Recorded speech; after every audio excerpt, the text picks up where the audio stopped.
Corps commanders conference خصوصی اجلاس ہوا، اس کا اعلامیہ جاری ہوا. ایک بات یہ کہی گئی کہ موجودہ جو سیاسی عدم استحکام ہے اس کو دور کرنے کے لیے قومی اتفاق رائے ہونا چاہیے. اس پر قومی اسلامی کمیٹی بھی ایگری ہے، کور کمانڈرز کانفرنس بھی ایگری ہے. تو اس اتفاق رائے کے لیے انیشیٹو کب لیا جائے گا اور میڈیا کو آن بورڈ لیا جائے گا؟ دیکھیے بات یہ ہے کہ ایک آپ نے رویہ دیکھا ہوگا، آپ کو یاد ہے جس وقت شہباز شریف سزائے موت کی چکی کاٹ کر اور جھوٹے الزامات پہ جیل سے بیل پر پارلیمنٹ آئے تھے تو انہوں نے سپیچ کی تھی. اس کے باوجود کہ جو سیاسی انتقام اور جھوٹے کیسز سب کو علم تھا، اور سزائے موت کی چکیوں میں جہاں عمران خان کہتا تھا کہ کرسی نہ دو نماز پڑھنے کے لیے، اور ان کی بیٹیوں کے اوپر نیب کے ریڈز ہوتے تھے گھروں کے اوپر. یہ جو آج چادر اور چار دیواری کے تقدس کی ویڈیوز ڈالی جا رہی ہیں اور بیانات ہو رہے ہیں، میں حیران ہوں. اس وقت عمران خان صاحب یہ کہتے تھے کہ ان کے بچے بھی چور ہیں، بیٹیاں بھی چور ہیں، سب کو پکڑ لو، سب کو دھاوا بول دو. گھروں پہ ریڈ کرا رہے تھے، ویڈیوز دیکھتے ہوتے تھے وزیر اعظم ہاؤس میں بیٹھ کے کہ مریم نواز شریف صاحبہ اب نیب کی کس کسٹڈی کس کمرے میں موجود ہے. تو اس وقت بھی شہباز شریف نے کھڑے ہو کے جو سپیچ پارلیمنٹ میں کی تھی بطور اپوزیشن لیڈر، وہ مساق معیشت کی تھی. میڈم یہ بتائیے گا، تو ہمارا ہمیشہ جب ہم اپوزیشن میں بھی تھے، یہ گورنمنٹ میں تھے. آج ہمیں کہا جاتا ہے نا کہ گورنمنٹ کا بڑا دل ہوتا ہے. ہم نے تو اپوزیشن میں بھی بڑا دل کیا تھا، جیلوں سے آ کر ان کے ساتھ کہا تھا کہ بیٹھ جاؤ. سیکیورٹی کی میٹنگ ہوئی، اس کو کہا بیٹھ جاؤ. کووڈ آیا، اس کو کہا بیٹھ جاؤ. دشمن نے وہ جو جہاز گرایا، اس کو کہو بیٹھ جاؤ. سیکیورٹی کے معاملات پر ان کو کہا بیٹھ جاؤ. معیشت جو یہ تباہ کر رہے تھے ان کو کہا بیٹھ جاؤ. اس شخص نے کہا NRO مانگ رہے ہیں. آپ کو یاد ہے وہ سارے دن آپ لوگ ہمارے ساتھ ہوتے تھے، میڈیا ہمارے ریکارڈ کر رہا ہوتا تھا بیانات، پارلیمنٹ کی سپیچز. تو ہم نے ہمیشہ ہم نے وہ کردار ادا کیا ہے کہ ملک کے اندر جو ہے ملک کی بہتری کے لیے، ملک کے اندر فساد کو کم کرنے کے لیے، فتنے کو کم کرنے کے لیے ہاتھ بڑھایا.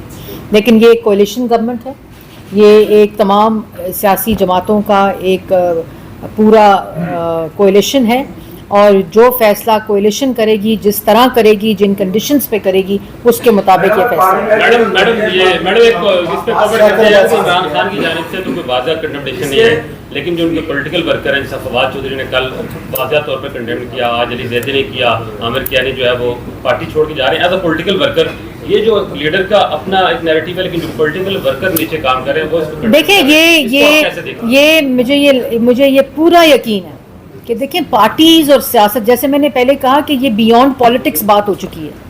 اب اس میں جو یہ ورکر سمجھتا ہے نا کہ میرا لیڈر ملک کے اوپر بغاوت میں اور ملک کے اوپر ملک کو جلانے میں، ملک کے حساس تنصیبات پہ حملہ کرانے کے پیچھے پوری منصوبہ بندی ہے، جو ان آڈیوز اور ان ویڈیوز کے اندر واضح ہے، اس ایویڈنس کے اندر واضح ہے، وہ سوچے گا کہ کیا میں نے اس جماعت کے اندر رہنا ہے اور میں نے اس لیڈر کے نیچے کام کرنا ہے. یہ تو ہر آدمی سوچے گا نا. کسی بھی ادارے کا سربراہ اگر ایسی ایکٹیویٹیز میں کام کرے، اس کا امپلائی سوچے گا. کسی گھر کے اندر اگر کوئی بچہ آپ کا یا کوئی آپ کی بیٹی یا کوئی بھی آپ کا گھر کا فرد کسی ایسی ایکٹیویٹی میں ملوث ہوگا یا آپ کے گھر کا سربراہ ہوگا تو وہ پوچھے گا کہ آپ کیا کر رہے ہیں.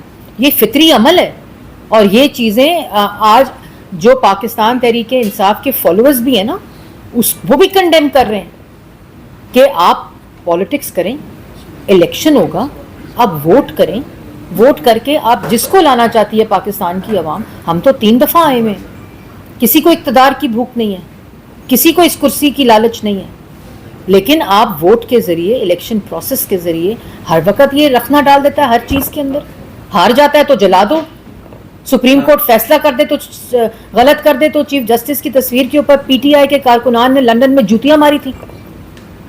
میں نے تو اس دن بھی کہا تھا کہ چیف جسٹس صاحب آج آپ ان کے حق میں فیصلے کر رہے ہیں، اور وہ وقت جس وقت آپ ان کے خلاف فیصلے کریں گے تو یہ کیا کریں گے.